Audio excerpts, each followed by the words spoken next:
দেখ, এখানে 5টা লেবু ছিল, সেখানে 3টে লেবু নিয়ে নিয়েছে, তাহলে কটা থাকে?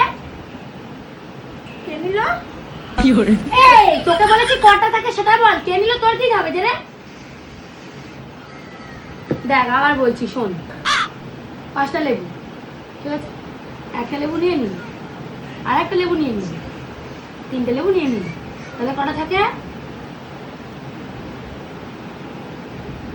10টা। 10টা থাকে? 10টা থাকে? আবার বল। এই দেখ, কটা থাকে বল? 5টা লেবুর জায়গায় কটা থাকে? 3টে নিয়ে নিয়েছে। আমার তো এই লেবু ভালো লাগে না। তোর কি ভালো লাগে বল? বিস্কুট। এবার ভালো করে দেখবি, একটা বিস্কুট, 2টো, 3টে, তাহলে কটা থাকে? একটাই তো আছে। এই ছেলে, তোর আমি আর পড়াতেই আসবো না। তোর সব খা। তোর আমি আর জীবনে কাটাস না। তোর মনে মুখ ফাটি একদম। ভালো করে দে।